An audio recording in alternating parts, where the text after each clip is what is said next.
Hey, what's up, Shining Otaku? This is your host,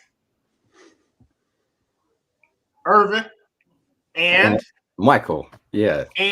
this is the show where we highlight the creatives in the industry in order to inspire you guys. Today, we interview a industry legend. He's written and recorded several, books, and he's been in the comics industry for several decades. He's interviewed giants such as Alan Moore. He's even launched a magazine back in the 80s known as Escape Magazine, and he's written historical books like Manga, 60 Years of Japanese Comics, which you should see here right on the screen. So Well some of you done. guys have probably seen that cover. Today, we are sitting amongst a legend, the great and renowned Paul Gravett, here to the show. Thank you so much for coming on. Irvin, it's great to be here. Thank you so much. And I'm glad to see, I brought out a copy here of the Manga book, which was my first book that came out 20 years ago, 2004. So it's been quite a journey since that, my first book in 2004. And delighted to be here on Shining Otaku and to meet you, Irvin, and Michael too, because you are making manga and you're making the future of manga. So I want to know about that too. Yeah. Well, like I said, we appreciate you even coming on. Like everything that you've done in the industry for a while. I don't know if a lot of people realize, like, for example, like you honestly, we consider you more of like even like a journalist that's into comics and manga, looking at everything. And with that, I guess I'm curious, what got you interested as a journalist in wanting to go ahead and look into the background and actually interview and investigate like the comics industry for all this time? Well, it really goes right back to the fact that I couldn't really draw or write comics very well myself, basically. And I thought from the beginning, I love this medium so much. I want to meet the people that make it. And you could actually meet them quite easily in the UK. In London, a lot of creators would go, like Alan Moore and Brian Bolland and Dave Gibbons and many other people were just going. They were fans as well. The whole fan route in fanzines is where I kind of started out. And then from there, I wanted to also create a magazine. You mentioned Escape. That was a magazine that ran for 19 issues in the 80s. And we just, we kind of didn't exactly discover, we promoted, though, a whole bunch of talents who we thought deserved to get a bigger audience and give them a really kind of slick anthology showcase. And amongst them were kind of obscure people like Eddie Campbell and Dave McKean and Neil Gaiman and Jamie Hewlett, and a few people like that from the UK. And Alan Moore didn't actually write comics for us, but he did write for the magazine. There was a great energy going on at this time in the 80s, and no sense of kind of, the superstardom and then the lowly fans and you will never meet. You could, everyone was just basically, certainly in the UK, it was a very kind of completely inclusive and open and exchanging kind of culture. And I came out of that because and in terms of my career, I've just had so much luck, actually. That's the main thing. And sheer perseverance. I mean, basically, here I am all these years later, and I'm busier than I've ever been. I've got exhibitions running, I've got books coming out, and I'm still learning about stuff all the time. And that really comes down to pre-internet, just doing a lot of networking, I wrote tons of letters. And the magazine also, of course, was a letter to kind of open the doors to people. And the other big plus, I would say, is having French. I learned French at school, but I wasn't very good at French. And the main thing is when you learn French at school, you never used to learn how to speak it. And of course, there's a big difference. And if you're suddenly having a conversation, I go, oh my God, I'm going to try and speak and explain what I'm doing. But I had to do that because I went to France and I went to Angoulême the first time in 1984. And I've been every year except one. But every year since 1984, and it's the end of January. It's the most astonishing festival. I mean, it's no disrespect to San Diego, which I have not been to. I probably will come maybe next year, depending on how things go. That's still to be confirmed. But for me, Angoulême and France has also been so important and basically building up a network. This is basically the internet before the internet. This is how you used to do it. And now it's obviously a lot easier in one sense, but also back then you really had to go to places, you had to write to people, and magazines were a great way to do that. So you're kind of doing that now, aren't you, with Origami What was it? Super Punch. So that's actually the anthology that we have coming out later on. Well, I love Next month. anthologies. I think that, and I know you're. How does the editorial side work? Are you editing it together? So actually, the editing is done through Imaginos Workshop. So that's the Oh, yeah. production company that Shining Otaku is connected with. Mm. And our teacher, we're members of Imaginos as well, but our teacher, Mark Dudley, is actually the editor. So he does screenwriting. He's been in the industry for over 30 years. He's done commissions for a lot of prolific people, and he's done stuff through I can't even think of the name of the group right now. It's the name. What's the name of the where he's done the pen and paper role playing? Michael, I'm trying to remember right now. Not Detroit Artist Workshop. No. It is. It'll come to me later. I can't think of the name of the group, but it's. He's been doing it for Palladium. I'm sorry. Palladium. Yeah, That's what I'm saying. Yeah, Palladium. They've done a lot of. They've done like riffs, and I believe they've had the licenses to some other projects too. I think they may even have the license to TMNT now. I'm not sure for the role playing and everything. I'm not here, but that's a big one. Yeah. Well, that's great. I mean, I think what happened doing Escape magazine was for us as well, for me and Peter Stanbury, my partner, who worked with me on the magazine, and was really, he brought a very important thing as well is that Peter brought the non-geek knowledge, the non-geek perspective, which, I mean, we're all geeks. We're all in this because we love this medium beyond reason, really. But it's quite good to have a civilian, somebody who can give a different perspective. And that really gave us a special mix when we were doing the magazine together. And also, making graphic novels. We published Alec by Eddie Campbell and Violent Cases by Gaiman and McKean, and their first breaks. And of course, whatever happened to them, I wonder. But it was a great time. And part of me is, once you've done the publishing or you've been involved with this kind of thing, you never lose that itch. I mean, I still have plans for a magazine at some point again. It won't be Escape, but I have ideas that I want to do a magazine. There's still a need for one. There are good magazines out there, but I know I could do something, interesting. Let's say interesting. Yeah. But Manga for me, we were just discussing that you've just interviewed Frederick Schott, who is such an important pioneer of manga from America, but for the world. I mean, his first book in '83, Manga, The World of Japanese Comics, that was just like the Bible. At last we can get to learn a bit more about this in an English language context. And that was a very important book around the world, I think, for introducing manga and the history, especially of manga. And then we've still got great writers now, of course. Ika Exner, who I know you've also interviewed. I think his book, Comics and the Origins of Manga, is such an important book. I know it won the Eisner Award, and he was a John Lent scholar in comics. And I'm hoping to meet him as well at the opening of the exhibition, which we'll talk about in a moment. But I mean, his book's a breakthrough. It is, again, why haven't we looked? I think I have that sitting somewhere around here. Actually, right here, I have his book. So it's an important thing, because I think there's a tendency. I don't know what my tastes are very, very broad in comics. I love manga, but I want to know about comics from everywhere by everyone forever. I mean, as old as they go, because this is just, why not just expand your mind and see everything. And for Ika's book, I think what he did there was really sort of unlock stuff that's been very carefully kind of pushed to one side, especially by officialdom and the Ministry of Culture, people like this in Japan, who don't want to really acknowledge how important European and American material was in developing manga. And as he says, it's pretty difficult, if you really look, to make an unbroken link between Hokusai and all the great masters of the Ukiyo-e period, the Edo period, etc., all those prints, and modern manga. You had to have the input from Europe and America to really introduce the language of comics and cartooning in the way we see it now. What has happened, though, as we know from manga, is that, and actually in Japan in general, they have a phrase I used in Mangasia. I think one of the chapters in here was just called "Catch Up, Overtake." I just thought that's just a great line. It's a great motto.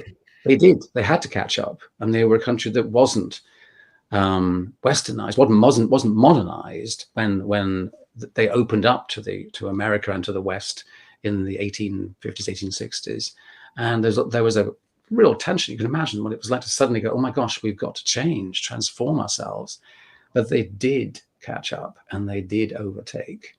And I think this is why we're talking about manga now, because it's done something I don't think anybody could predict. I don't know if you asked Frederick whether he ever expected manga to become so global and such a huge influence back in those days, about 40 years ago. I think it would have been hard to imagine.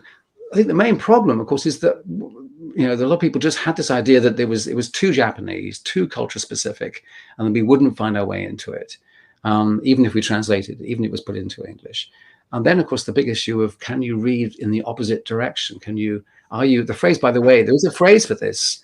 If you have, I know you probably know the word dyslexic, as being someone that has difficulties reading, challenges reading, but I don't know if it's a real word yet, but there's the word ambilexic, which is, in other words, you can read in ambidextrous, ambilexic, you can read in both directions. And I think if you can do that, that's really good for your brain as well. That's going to kind of just make some new synapses form up here, and you can read in both directions. And people thought this stuff cannot sell. We cannot export these very Japanese items abroad and make them sell. But they did. And when the big adjustment, of course, was going from trying to turn Japanese comics into comic books. If you may remember, when things like My Ever Psychic Girl, Lone Wolf and Cub, and those early comic books that translated manga into the American format, the large comic book size, of course, which is the same size as Japanese manga magazines, but they wanted to put them into little chunks, little slices.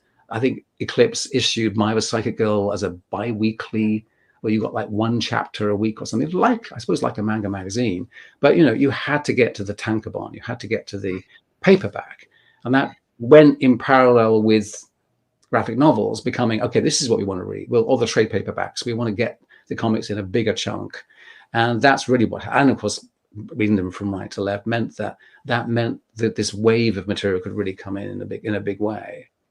It's funny because, like, I don't know if a lot of people realize too that, like, manga typically does better in bookstores than it does even in like comic shops. Like, if you look at, like, at least here in the US, I can only speak for the US, so it might be different in other places, but like, I think that's because the US has a little bit of a different comics culture than maybe some other parts. Like, it's funny when you mentioned France. France, I feel like, has much more of a robust comic culture than the US does, and I mean, obviously, like, even with your book, when you were talking about the history of manga, I think like, I've seen that book, if I'm not mistaken, has even been translated into other languages, if I'm not mistaken. There's about 12 editions of it, actually, 12 different languages. Not a Japanese one. There was a plan for a Japanese one, which is a bit strange, of course, because this first book of mine it had a lot of success. But the fact is, it was my first book, so I wasn't really that super knowledgeable. I had to have lots of help. And of course, if you think about it, if you have anybody, just imagine if a Japanese person, for example, wrote a book from Japan about American comics, it would be interesting. We will be going, well, yes, it might be thought of being a bit strange. So why is this strange British person writing about manga? But yeah, it has had a success, and I think it was done for me. I mean, if you start writing a book like this, you're trying to make sense of things yourself. You're trying to figure out how do I explain manga, and where do I go to research this? I talked to lots of people. I did have very good contacts already through going to Angoulême but other things too. Over the years, I had a network that built up, and just to try and make sense of it, and to be able to explain to myself and then explain it to a general audience. I thought there was a need for this, even though I thought Schott's book was way ahead. I wasn't going to ever be able to duplicate what he'd done, but just organizing it and making it accessible and illustrating it with good extracts made a difference, I think, to it. And so for me, I mean, thinking about the French market, it's interesting what you mentioned about the US comic shops. I went to Baltimore Comic Con, by the way, for my first experience of a recent experience anyway of an American Comic Con, and I don't know if there was very much manga there. It's very much more the mainstream, American content, essentially, the big two, and then lots of Image and other material there too, and back issues, and a few interesting zines and things being, you know, self-published things were there too. But manga wasn't really very visible. Over here, and I'm in France, I would say that manga is much more visible. To give you an idea, Forbidden Planet, that's the big store we have here in London. They have just basically moved the imported, you know, monthly or weekly releases of comic books, American comic books, down to like a little sort of side bit. Basically, almost the entire new product output display is just shelf after shelf, A to Z of manga books, and they do a 3 for 2 deal, and it's just burning up in there, and it's very, very big. No, So that's one evidence of it. And in France, as you may know, something like it's about 40%, and maybe it's even bigger than that. It's a very big chunk of the already big French market is manga, and manga. I mean, France is the biggest country outside of Asia, if not in the world. I'm not quite sure of the figures, but they are they're the biggest consumer of manga outside of Japan, I think. They have and it just it's had an extraordinary impact there too. Yeah, it's good. So, and in terms of what I've also been working on, the book you might have seen, I don't know if you've seen this one. This is so heavy. This is a brick. This is the 1,000. Actually, haven't read it. I haven't seen that one. That this I is didn't see. The American edition, which has Captain America on the front. The UK one has got Judge Dredd on the front. Now, I didn't write all of this, but I was given the mad job of putting together a team of about 60, I think it was 60 experts around the world, including a great connection I had in Japan who wrote most of the Japanese entries. And then you could just imagine, how do you and I was determined it was not going to be comic, you know, just American or just British or English language or whatever. A variety. Make a statement here. And the American publishers, it was a British packaging company that did it, but the American publishers wanted everything in the book to be available in English. And I pushed as much as possible to go, no, some things are not in English yet. Some things I know will be in English. And some of them, we just have a small percentage. And in the end, we got some really great stuff in that no one's ever written about before, and plenty of great manga titles in it as well. And it ended up being organized with a huge kind of collaborative spreadsheet. Looks like someone said for the book, you know, that is an absolute unit of a book. What's up, Antoine? Yeah, and of course it's out of date now. I'm afraid it came out in 2011. So I was joking, saying I don't want to do a revised edition. I want to do another 1001 comics you must read before you die, because they're definitely out there, but they're not all in English yet. But no, but thank you. That the book was it did something. We made a statement of saying there's a world of comics out there, much bigger than you might know, and you'll find your favorites, but you're going to find things you've never seen before, and that is what gets me up every morning, basically, because I'm endlessly discovering new stuff to write about.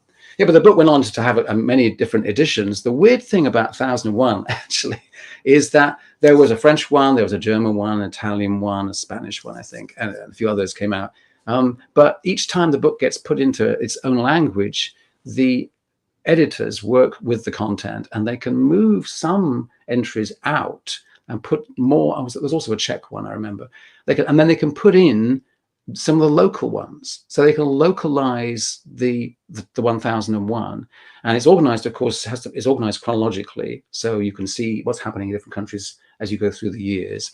But as long as it fits in, and of course it has to be text only, because if it's got a picture, then that picture entry is going to have to be in, because that's how these books are made. But if it's text only, then you can change it. So basically, almost all the other 1001s are different as you go into other languages, which I think is great as well. It means that it shows you that we can't even decide on 1001 for the whole world. Like, there's so many comic traditions I don't know if people recognize out there. Like, you know, you have, like, you know, obviously, you know, different traditions, you know, throughout Europe. You have, you know, traditions, you know, like, obviously we have our tradition here. Usually it seems like people here like to always think of comics as like superhero comics, but that's obviously, I don't know, people know, going further back, you know, even pre like 1950s or whatever, pre-comics code, you had other comics other than All kinds of authors, yeah, and you had all the incredible rich history of the newspaper strips, which we were touching on with Ike Exner's comment about how they got exported around the world. They really were a global. They ignited comics in so many places. I mean, the American. I wonder how many people in the U.S. know about, what is it, Ren 10? Like, the comic like Ren 10, like in Europe. Tintin from Europe, yeah. Well, they might have seen the Peter Jackson movie, wasn't there? There was one Peter Jackson animated movie of Tintin that came out. It's kind of forgotten about now, really, but that was a very recent thing. Tintin's got a kind of cult following around the world, and it's still very big. But yeah, I don't know. I'm hoping. I suppose my trajectory is I grew up on British comics and then American comics, and I loved Marvel, and then I discovered DC, even though Marvel was always calling DC Brand Ech. Do you remember they called them Brand Ech? And I thought, and I liked Batman on the TV in the 60s, and same time, same bat channel, same bat time, same bat channel. But yeah, but then the more you discover, unfortunately having French too, I discovered more about French comics. I was there at the right time for 2000 AD, which I imagine some of you might have heard of, 2000 AD, where Judge Dredd appeared, where Rogue Trooper, where top names like Brian Bolland and Dave Gibbons did their work, Harlem Heroes and others. And then I was at the right age also for when Heavy Metal came out. Yes, Heavy Metal magazine. I don't know if people know how many, like, especially I'm gonna say in the space that we're in, like we're more in we like to call like the OEL or original English language manga community. I know that has like it used to have at one point in time like a stigma to that word, but but I mean, it's really describes what we kind of do, more original English language mangas. I think it's kind of like a almost like a different subset, of manga in a way, where it takes away some of the traditions from Japanese manga. Sure. But there's what I see you're doing is no different to what happens when, for example, say American superhero comics or even earlier newspaper strips or Tintin or whatever get translated and travel around the world. People adopt and adapt what they get to see, and then they do their own versions. As long as it's something that's coming from you, there's no point in just copying, is there? Then you make your own version of it, and it's completely valid. In fact, I'm involved here in the embassy in London. There's an embassy of Japan has been running 17 years now. Actually, they're running a competition called Mangajiman, Jiman. Means Japan means pride, and it's sponsored by the Embassy of Japan because they knew just how much interest there was in for people making manga, and it's launched quite a lot of people into their careers. They've got books out of it, etc. One of the winners a few years ago, a guy named Shangamole Edunjobi, he actually won the Mangajiman prize, and then got entered the International Manga Award, which you may have heard. Yes, actually, Frederick, and I haven't put that interview up yet. I'm going to put it up this week for those of you guys watching. But Frederick actually talked about that a few months ago when we interviewed him about the International Manga Awards. So that's actually a competition that happens, usually every year. People submit it. There's people all different types of style of comics, that they submit their stuff and. They go through. There's a committee and everything. I think it was put together by the. I know it was put together by. I actually wish I have the information sitting here, and I don't have it here, but they put it together in Japan, and essentially, it's a pretty nice big thing to be able to participate in. Yeah, well, Shangamon actually he got a silver prize, so that's not the top, but it's very high up, and he did brilliantly. And his manga was really interesting because it was set in Africa. And it had a great style, combining shonen style, but also his own graphics. And he got a chance to go over. He met an editor, and he's been developing a series with them. It's very difficult to break into the manga market, but I would say that's one way to do it. And a couple of other winners of this Mangajiman competition have gone on to enter Japanese competitions and have won and got attention. So that is possible, but of course it's also possible and important to make your own work in your own culture, and that's happening too. So I think the idea that manga is only Japanese is a very tricky one. It simply isn't possible anymore. It's become so. It's crossed borders. It is actually inspiring your generation, other generations in different countries. And it's the language of comics that can do so much. and you can make it your own. That's the most important thing to my mind, always. So when we get to do the judging, I'm on a jury of I think it's about 5 people, including the Minister of Culture from Japan, who's great to work with. Actually, he knows a lot about. He's read manga. He knows it very well. Knows the language very well, and we always find amazing stuff. Every year, we get maybe 100 or so entries, but the fact is we find some great talent, and this year is no exception. So coming up in March, I'm going to be at the Embassy. It's a pretty grand thing, and they have an amazing evening and great food and great prizes. And we'll be announcing the winners. So that's quite exciting. Okay. Now, Michael, I think you were going to say something. Oh, now? You can. You got a question? Yeah, certainly. I know this was, I took note of it. You had mentioned a while back that you, instead of us having this limited perspective of people viewing manga, you wanted to be able to have someone outside of it, and actually who's, the word geek was, proposed, but you want to have someone outside give that outward facing perspective to see this quality of this product or of this production. And so my question here to you is, when you would go on to other programs, I know that you were featured like on the BBC before. You were also featured in different spaces, different podcasts and what have you. Mm-hmm. So when you would go into those different spaces, how would you try to present manga and comics in a positive light in order to better spread the word of the industry? That's an extremely good question, Michael. Yeah. Well, I think one of the things is not to get too specialist, for one thing, and too obscure, and to appeal above all, I think, for story and the storytelling, unique storytelling properties of comics, which many people don't really grasp, because they think, it's somehow it's neither good writing or good drawing. They don't understand the language of comics, and the language is actually remarkably sophisticated, and it can do things that neither words alone or pictures alone can do. And if you're going to convey that, also, of course, we've had breakthrough books. I mean, one has to talk into just broader than manga, but something like Art Spiegelman's Mouse winning a Pulitzer Prize in 1982. That was like a moment when you go, oh my gosh, this is never happened. And we've had subsequent big literary prizes have been won by graphic novels, which has shaken things up. And then the fact that we can sometimes get to people through the movie adaptations. You go, well, the movie's okay, but have you tried finding out what the source material is like? Because very often a lot of things are lost in translation when they switch media. And I'm afraid I'm very passionate about the fact that comics just are better. I mean, they just are better. But I'm not just saying, but there are reasons why I believe the comics medium is still so powerful. Even we've got all the choices imaginable of AI and gaming and this new, whatever it's called, the new headset Vision Pro thing that's coming, all these things that we could be doing. But all we've got are pictures and words on a page. They might be on a screen, of course, as well. But those things need your brain to activate them.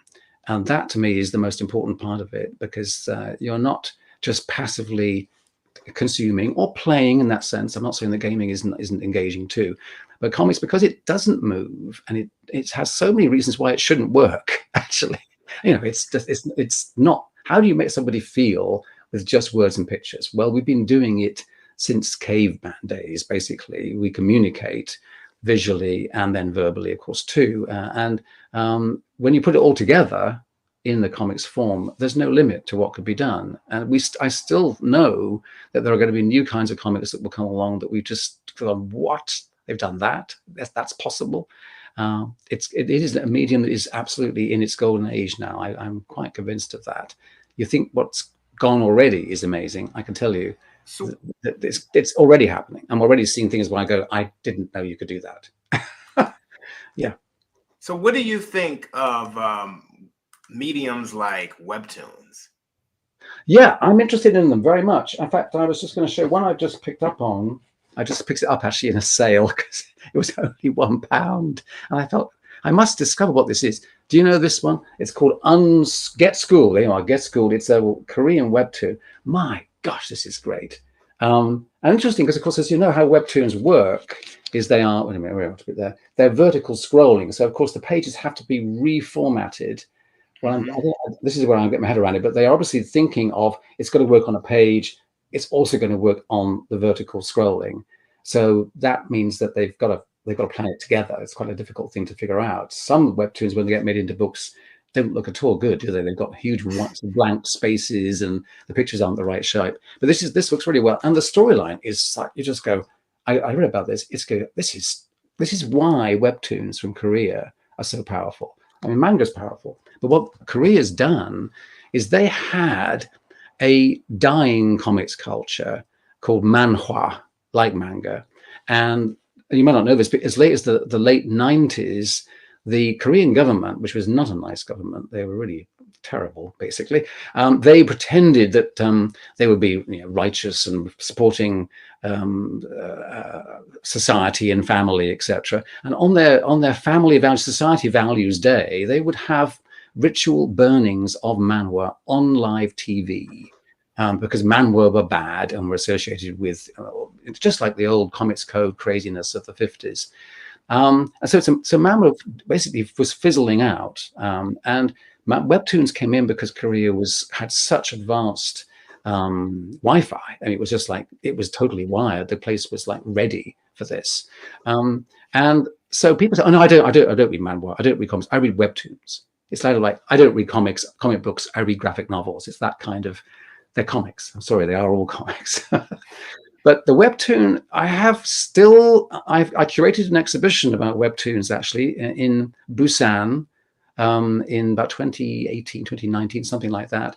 They have a global webtoon center there, and they run courses, and they do take, I think, placements from outside Korea. And of course, the industry has got huge in Korea. And the problem for me about webtoons is that they have become literally kind of vertical drip feed of images where you just got, you scroll and another one comes up and that vertical scrolling is kind of like limiting you to this. And it means it's obviously efficient because we've got the point now where that's what we do on our smartphones. We just swipe and swipe and swipe. But as you know, when you're reading a comics page and comics spread, you already have to be engaged. I mean, there's a lot going on. There's a lot to work out. You have to refer forward and back and all this kind of stuff. And the layout is much more complex. And in this exhibition I put together, we showed some of the really innovative web comics, not necessarily webtoons, but web comics, inspired by Scott McCloud. Scott McCloud's work, of course, was at the beginning of the exhibition, where he just said, we've got this infinite canvas. And I still believe we know we have, but we haven't been really fully exploiting it. Some webtoons do, not just having a bit of sound or animation, but some of them do bring in more possibilities. The idea that you could actually, for example, there's a Chinese webtoon we showed in this exhibition where somebody lands on an alien planet, and then you can look 360 degrees all the way around where that person is standing. Now, to do that, you have to have something prompting you to go, don't just keep doing this, vertical scrolling. Stop, press this button and look. And then you go, oh, now you could, that's brilliant. And there are other aspects of this, multi-path stories where a storyline could actually, take another path, and you choose which, like that, choose your own adventure kind of multi-path stories. That's the stuff that Jason Shiger is doing. That has been applied to some webtoons, but it could be. But that needs us as users of smartphones to be able to be a bit more adept at using them and being prepared to think that the phone is not just, if it's vertical, you're scrolling, or if it's horizontal, you're watching. And I don't know if people realize that, like, even when we're talking about this, like, that's a breakthrough in comics, like, even if you are someone where I'm not really feeling that or whatever, it's like it's still a breakthrough, and all it's going to do is continue to get better. Really quick, I want to go ahead and make a quick announcement in our middle half, because we're in the middle of the interview, so we're about to be in the last half of it. But I want to make an announcement on our sister podcast, the Honeycomb Hideout. So this is for Imaginos Workshop. If you guys are into anything related to geek culture. If you want to hear heavy hitting topics, or if you want to know the ins and outs of the industry, like just talking about just the industry as a whole, you want to check out the Honeycomb Hideout. That's on Spotify. You can find it on Apple Podcasts. There'll be a link down below for you to be able to check that out. But just wanted to make that quick little plug in for the Honeycomb Hideout to make sure you guys follow that. Now, anyway, let's get back to the interview. Sure. We should talk a little bit about the exhibition, because I'm hoping some of your viewers will be able to get along. I should just bring you up to speed about that, if that's okay. Yes, actually, we're going to talk about that in just a moment. We're going to talk, but before we do that, Michael, I know you had something you wanted to ask, like, Mike, because you had a lot of questions. Did you want to go ahead and get through that? And then in the last 20 minutes, we're going to talk about the exhibition and other things too. Yeah. No, I actually prefer to hear more about the exhibition prior to. I think that's, okay. Just, yeah. We've got around things to talk about. Don't worry. I'm sure we're not.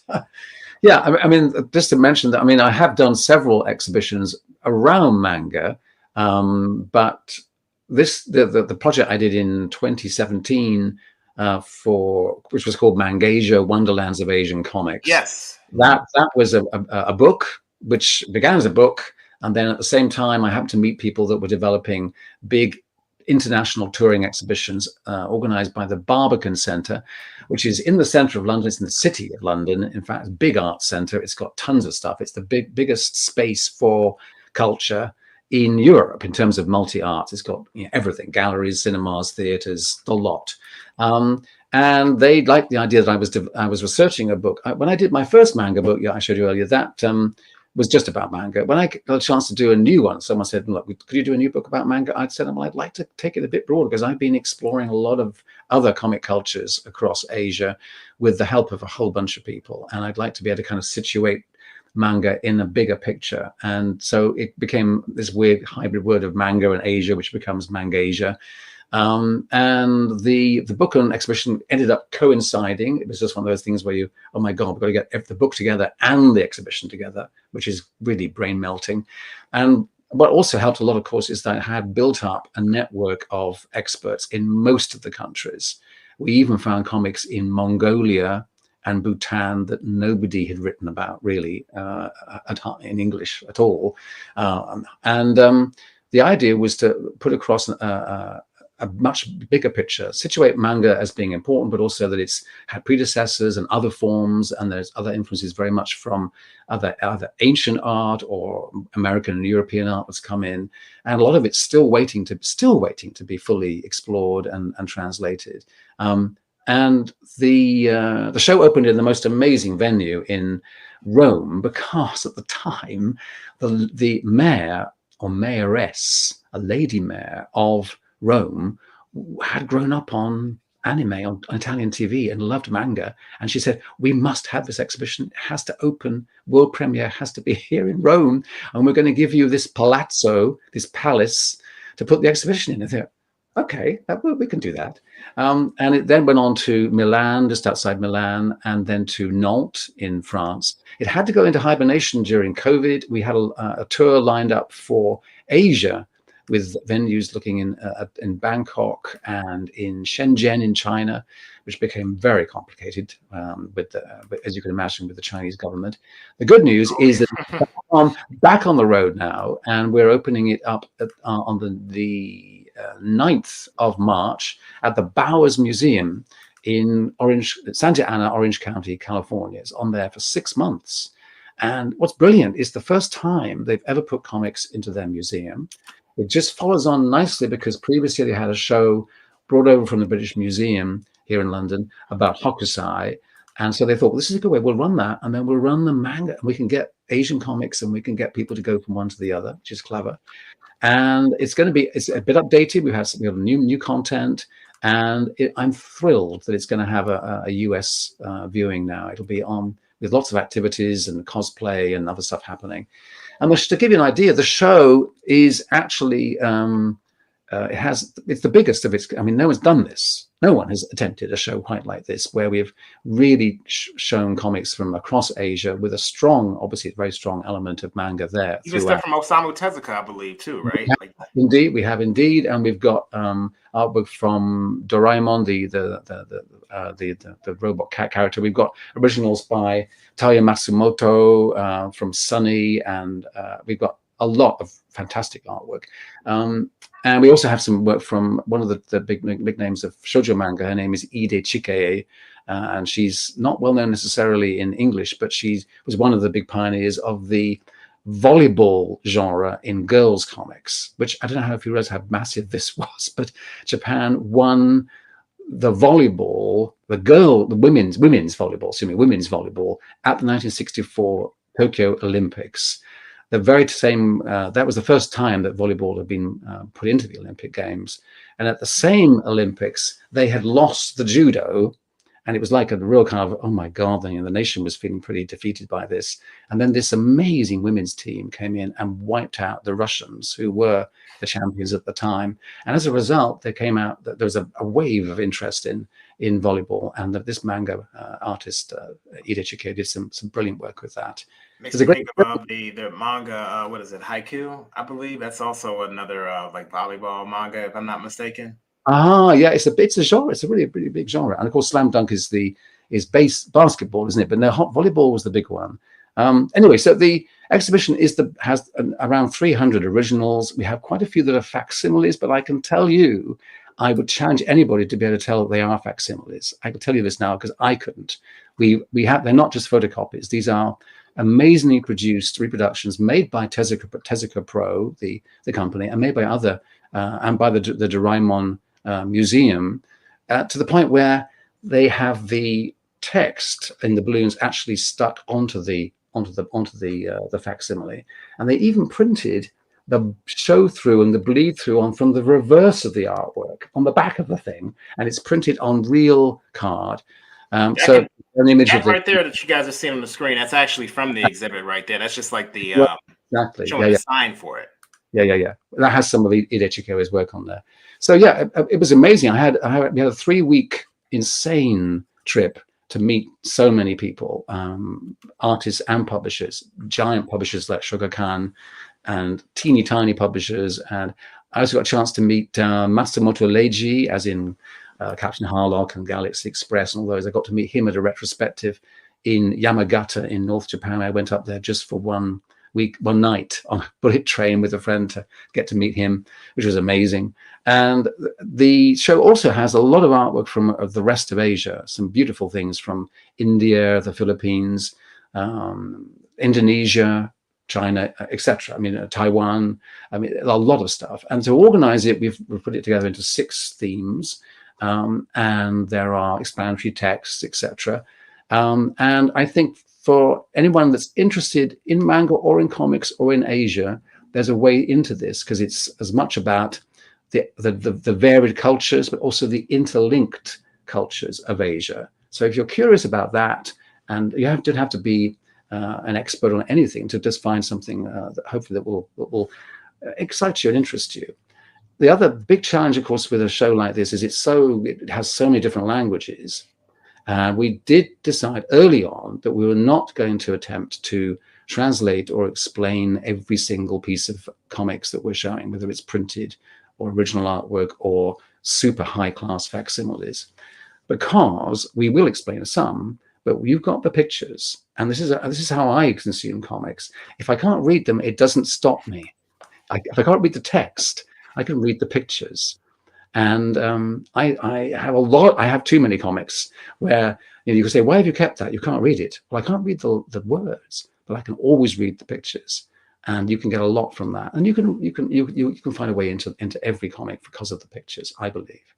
So anyway, it's going to be great. I'm going to be there for the opening night. I'm doing a lecture and things, and do try and get to see it. It's an event. We have got several other museums interested, nothing to announce yet, but we're hoping that, having moved these huge crates across the Atlantic to North and South America, we've got interest from South America, possibly Sao Paulo in Brazil. And in the meantime, other museums in the US are also looking to line up to do it into 25 and maybe 26. So there'll be a bit of a tour over there, over your side of the pond.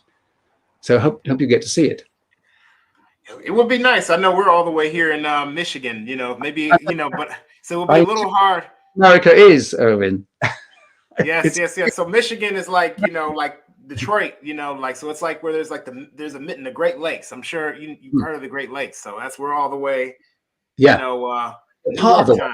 You're part of the way across to the West Coast. I know it's a long way. I know it's a big, big country. In fact, it's 50 something countries, isn't it, really, in many ways? Right here on the screen, you guys can even see, and there's actually links down below. So you guys, especially those of you guys that are out there in California, or even near there, you guys are going to want to check out this exhibit, but, I'm putting up right here on the screen just a little bit of information on it, if you guys can check out. But if you want to go to those links, make sure you go to those links and make sure you go and check out the show. It's definitely a beautiful show. It's a lot of knowledge there. I can tell just by looking at the images that it's very beautifully put together. So you definitely want to, especially if you're, you want to know more about manga, you want to know more about the history of, where a lot of this medium comes from, because I think a lot of people out there have no idea. They just see, a lot of people, their knowledge goes to, oh, Dragon Ball. But it's like manga is much older than Dragon Ball. It's much older than even Osamu Tezuka. Like if you read like the book, like I always talk about, like with the Aika wrote, the origins of manga, you see what going back further is. Or even when you mention, other traditions of Japanese art that kind of, put into manga. There's so much going back to the 1800s. And you mentioned a lot of that throughout this interview. But I just want to really encourage people to check that out. And what you guys have put together. It would be nice if you guys actually even came here to the Detroit Institute of Arts, downtown. Yeah. That could very well happen. Yeah. And as you said, the other thing important for me is that the show is about Asian comics. It's not just about manga. I mean, manga had a fantastic show, by the way, here in London back in 2019. The British Museum put on an extraordinary exhibition just called Manga, which had 160,000 people came. It was a record-breaking attendance, and it only happened. This is what you may not realize. Putting on exhibitions of manga is very complicated because of the strongly competing publishers, Kodansha, Shueisha, Shogakukan, Hakusensha, and others, Katakawa and others. They are, they don't really cooperate. It's a bit like Marvel and DC, except possibly, I don't think there's ever been any crossovers between the Japanese publishers. So to get them to actually agree to show work, to share an exhibition, entailed setting up a completely new organization called OPMA, the Organization for the Promotion of Manga and Anime, which enabled the British Museum to bring all this artwork together. And it was astonishing. I don't think it's a show that it may never happen again, I don't think, because it was so complicated to agree to get everyone to say, look, we can show Shueisha, Shogakukan, and Kodansha properties in the same exhibition. They haven't got to be just corporate promotional shows. Speaking of exhibitions, I want to just flash these things up. I've got them off my shelves. These are the catalogs for the exhibitions that Angoulême has been doing, and they are amazing. They're big hardbacks, and they've got the most fantastic, reproductions of original artworks, full-size original pages inside. They are the most wonderful books, and it's all in French, but you can probably use some kind of Google Translate thing and read them. And so they've done every year. They've done Tezuka. They did Shigeru Mizuki, who did, of course, Gege no Kitaro. They had a big book of his stuff.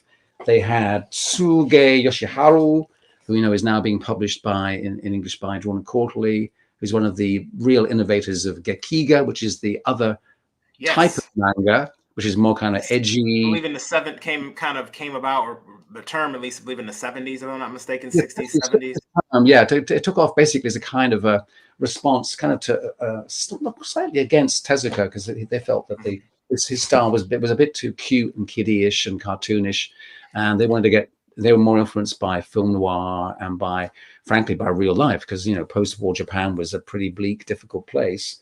And then just more recently, I also had a show of Tai Matsumoto, whose work I absolutely love. But they're all of them are just fabulous. If I'm not mistaken, I might be wrong on this. I think like even like Ashita no Joe might have been a part of that Gekiko movement, if I'm not mistaken.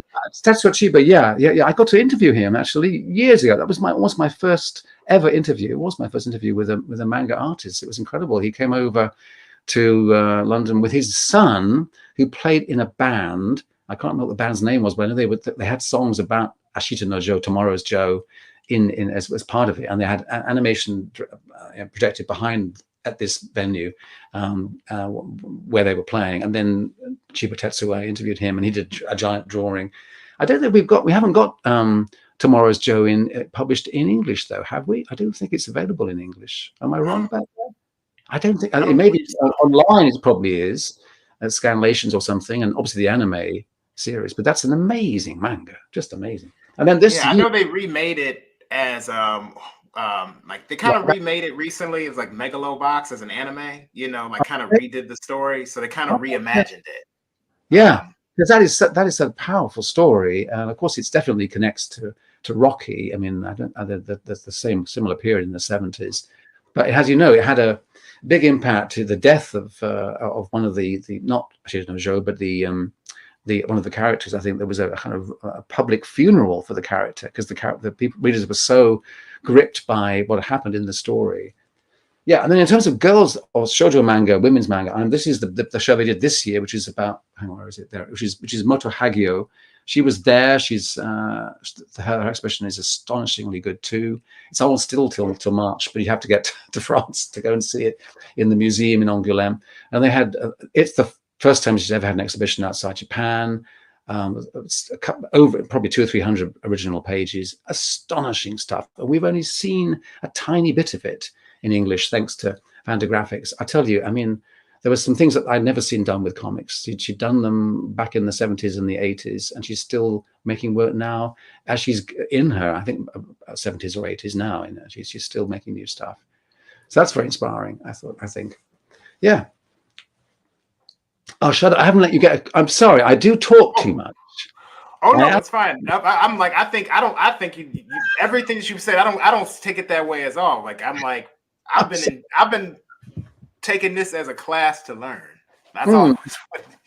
But you do have some questions, and I should pause and let you ask some questions of me. But yeah, and maybe I don't know if any of your viewers would like to ask anything, but I'm very open to that too. Yeah, and in terms of what else can I just show? Oh yeah, I'll just show some things I'm really into. Oh, by the way, this is a magazine. I've got this idea. I had this brainwave. We need to get this magazine. Not a magazine. It's a magazine called Atom. This is a feature on Shinichi Sakamoto. You might know at the moment. He's got that. He almost looks like Michael Jackson. Yeah, CL. It's an amazing amazing. He was at Angoulême, by the way, as well. Anyway, this is a quarterly French magazine.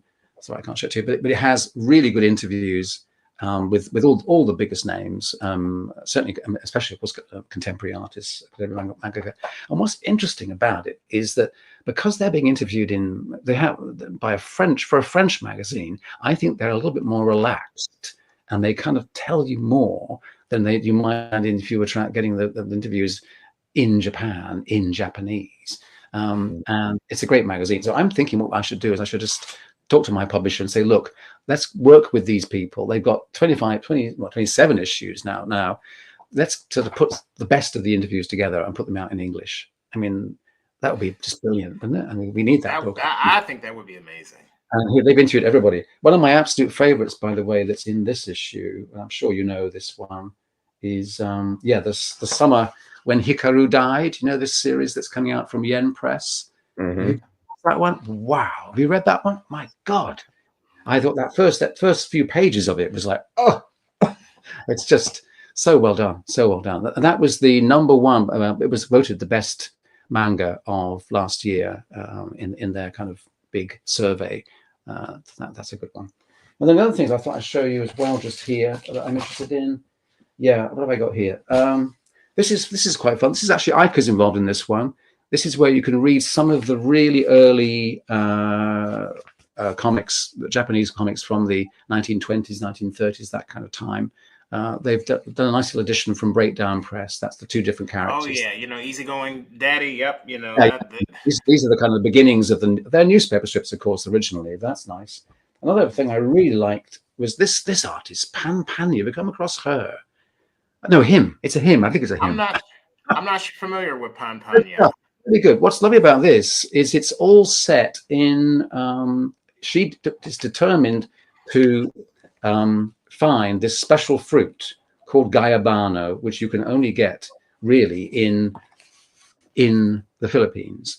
And it's a kind of travel log thing. It's very low key. I like the way she draws super simple figures, but then you've got a nice kind of super realistic drawings of the locations. You really feel you're in the Philippines here. So this is, and I think it's a charming one. And then, there's a couple more. Well, I could show. This one's interesting only because, this is a woman of a senior lady, shall we say, who came back to making manga about her life as an older woman.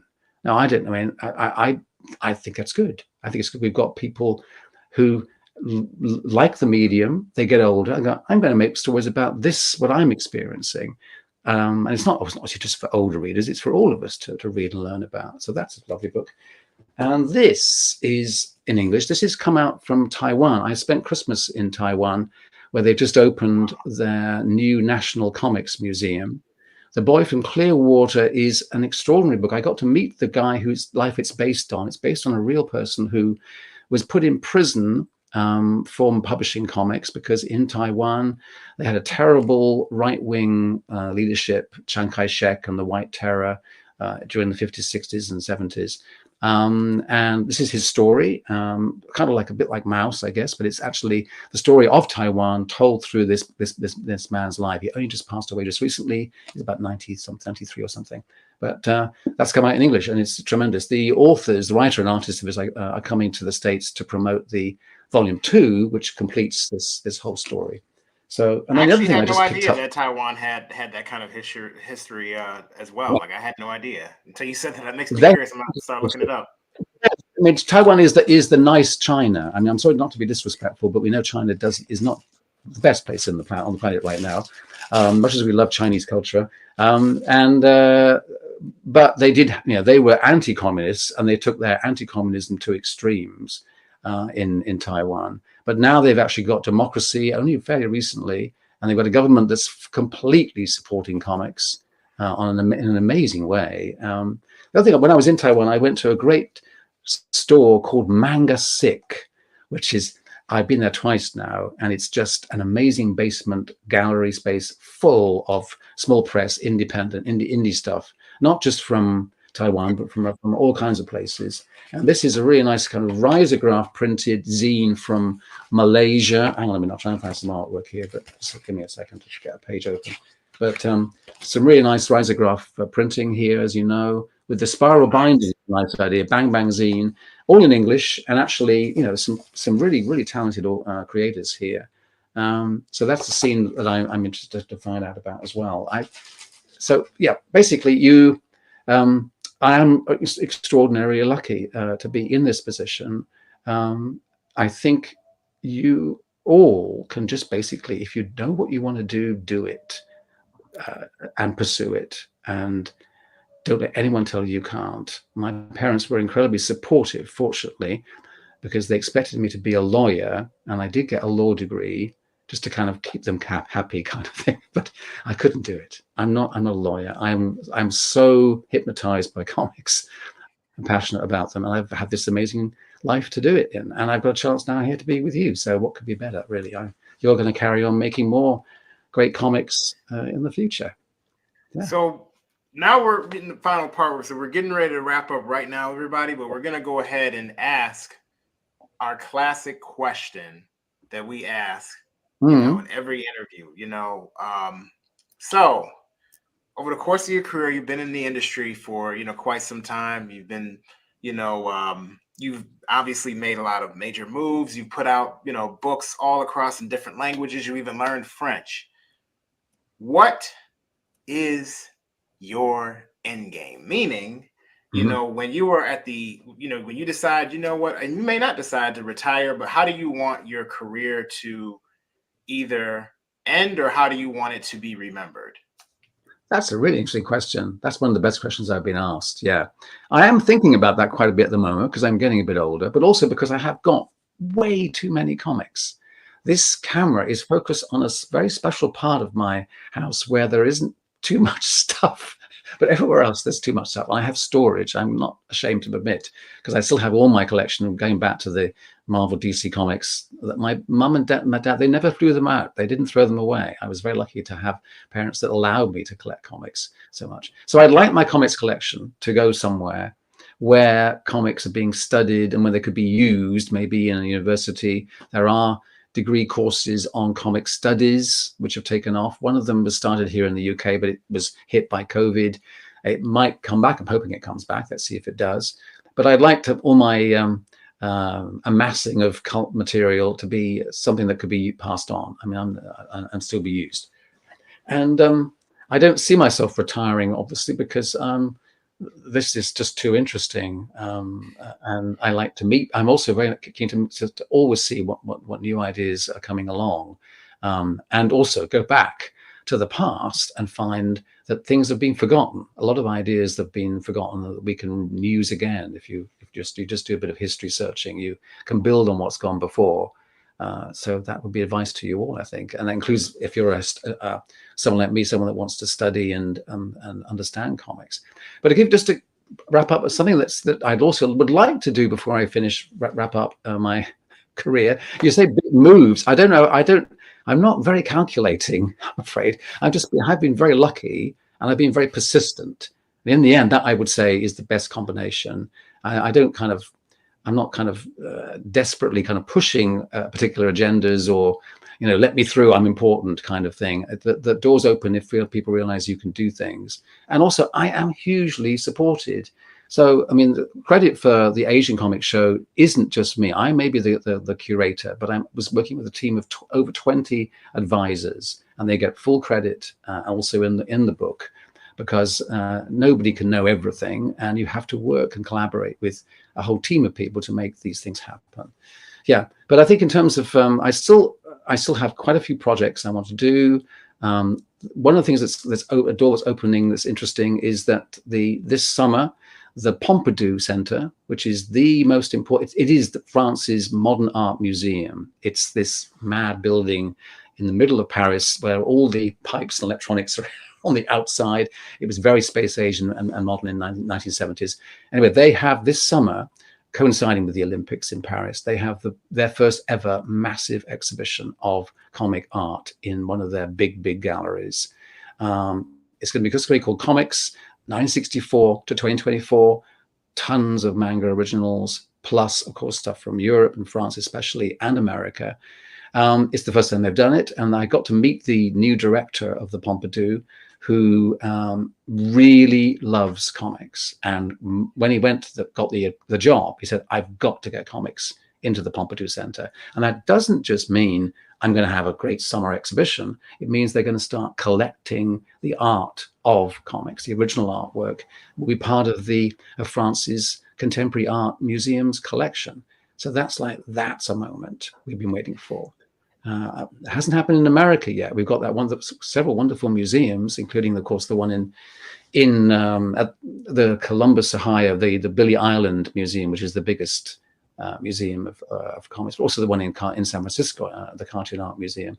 But to have a major art museum do this is another big step, and it's going to have a ripple. It's going to have an impact. I think other institutions like this will go, yeah, because they've missed the boat. We all know that comic art is so important, and I believe in time people will look back at this time and say, this is really weird. Why were all these art museums ignoring comics completely when it's clearly such an incredible art form? And it's perfectly natural they should be in this space. They should be presented in these spaces.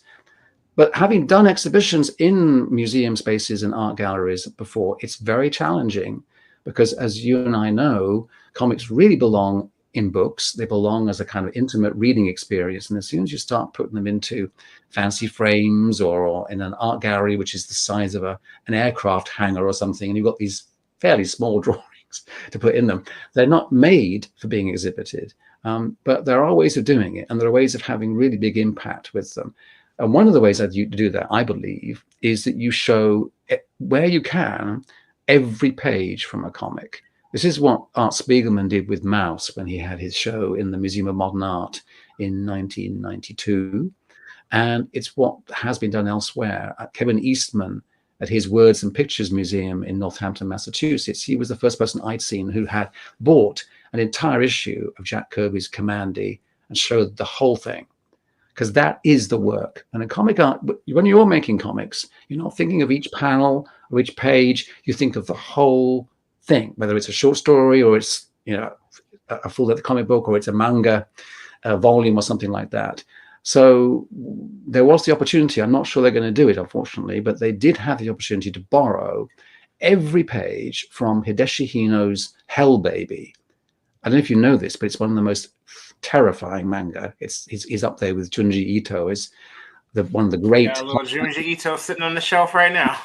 Junji Ito would say just this, that along with Kazuo Umez, there's also Hideshi Hino, and he's just an amazing horror artist. And this particular lender, this collector, very, very wealthy man, has got the whole book. And I was saying to the curators, just put every page up. It doesn't matter if people can't get up close and read it. Just that is the work. You just present that as the masterpiece that it is. And obviously you can read some of it, it's on your eye level or whatever. But that would really get across the work of a comic artist. So that we've yet to really see. And I think, that's the big challenge. The big challenge remains that a lot of manga artwork is extremely hard to get hold of. That's the other problem. The manga artists, they are reluctant to lend. They don't know what to do with all their artwork, especially their heirs, that when they die, the families are often left with thousands of pages.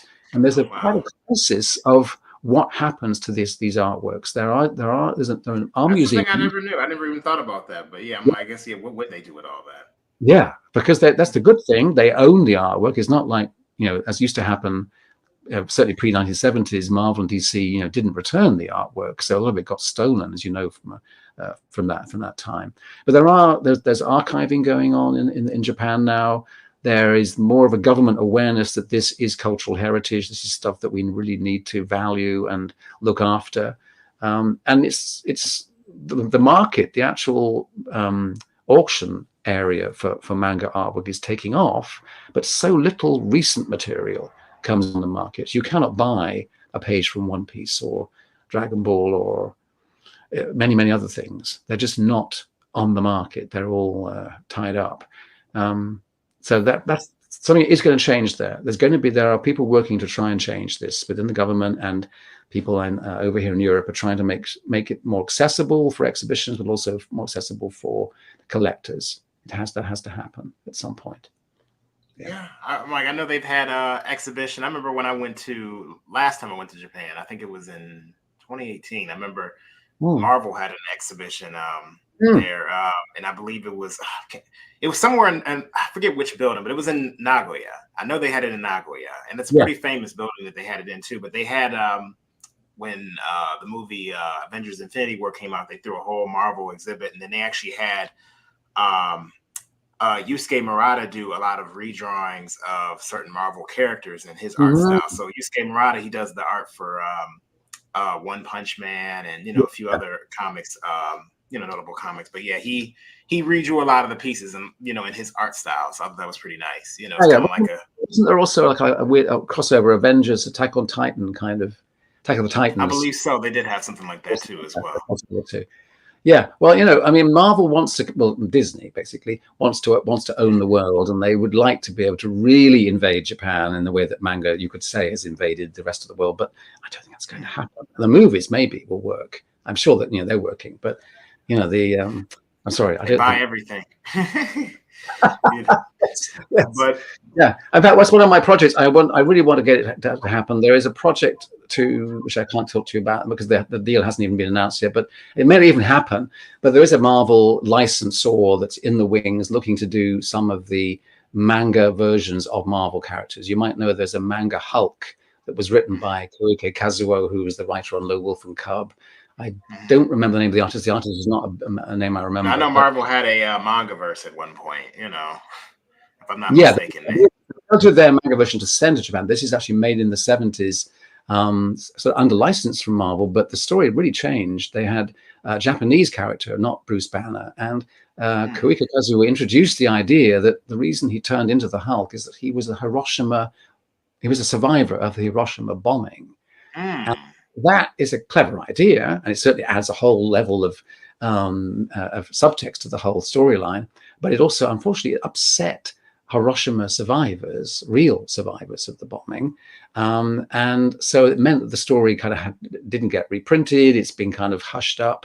And there are negotiations going on to see, could you do an edition of this in English with obviously context to explain it, but just to present this extraordinary localized version of Hulk, of the Hulk. So we'll see if that happens. But that's just one of the things that I find fascinating is that the medium, you think the character, or what the culture's done, it will always surprise you. Yeah. Well, thank you so much, Paul, for teaching us so much today. Because I mean, honestly, I got a lot of stuff I want to look up, know. But what I want to know, and this is for the viewers and everything, where can we find you? If let's say we're like anybody who's watching today, we want to follow. Not only obviously there's links, and I want to make sure I say this again. Yeah. For those of you guys out there who are in California or anywhere near there, or if you're going to be going there anytime soon, make sure you go ahead and check out this exhibit that I'm showing here on the screen. It's a big manga exhibit. It'll give you the whole overview and the history of Asian comics, not just one tradition. You'll be able to see a whole variety of things that Paul's talked about here today on the channel. I wish that I could go. This is something that's been showcased in different countries, and now it's finally coming here to the US. So this is something that you guys are going to want to show up and support.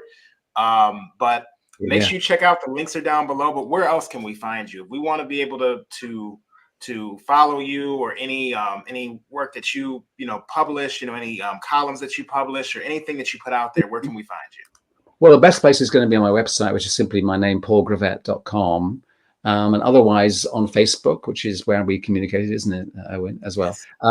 So, and there I know Facebook's a bit old school, but I actually like the fact that there's conversations and connections kind of build out of it in the way that I have to limit I think we have to limit our social media, or we won't do anything else. So that's where I'm really active. I am on Instagram, and you can reach me there, of course, as well. And I'm on Twitter, but I'm not really very active on those. And ideally, you can communicate through my website. There's an email contact, and I'm absolutely open to hearing from you and learning more from you. And if I can help you, I will help you. That's why I'm here. Yeah. Okay. Well, Michael, did you have anything else to say before we get ready to head on out? Oh, I just wanted to again say thank you. I know I said that before we started the stream, but just thank you so much for all your knowledge. Thank you so much for your patience and just working with us today. I really do. Really happy to, Michael. I want to check out your work in Origami Super Punch, and best of luck with what you make. And I'm glad you're making comics your way and doing the writing and the drawing. That's really the best possible way to do it. If you can express yourself, it's make comics your way completely. Yeah. Well, thank you. And I'll say this for those of you guys, who don't know about it, Origami Super Punch, that's the anthology we're working on. That will be out sometime next month in March. We'll make an announcement. You guys will see a trailer that will be coming out as well. This is the first iteration. It's several different stories. All of them are ongoing. Michael actually does the story Beta, which is about a young man trying to find love. So some of you guys might be able to resonate with that. I'm doing a story called Killbox. But in any case, thank you guys for coming to this interview. Thank you, Paul, again. The cover design on that first cover is great. I've never done that kind of jewel-like layout. It's brilliant. I've never seen anything like that. Very, very, very creative cover design. Well done with that. Oh, I can't even take credit for that. I have to give that credit to Mark Dudley. That's our teacher. He composed the whole cover. Very strong. Well, Good. thank you. I hope we get to meet one of these days in person. I mean, and maybe the Asian Comics show at Bowers will end up then going somewhere else in the States where you can come and see it in the flesh. Well, we're gonna talk just for a moment, after. So just stay on just for a moment after we end this stream. But thank you guys for watching. Make sure you like the video, subscribe if this is your first time checking us out. Make sure you follow Paul on all of his social media platforms. Make sure you check out his show, the exhibition or show. And with that being said, guys, the Frederick Shot interview will be going up sometime later on this week. So if you're wondering why the interview seems behind us, because we did that interview before we did this one. So but we'll be putting out interviews every 2 weeks, so you guys will see that coming soon. And anyway, thank you guys for watching, and stay shiny.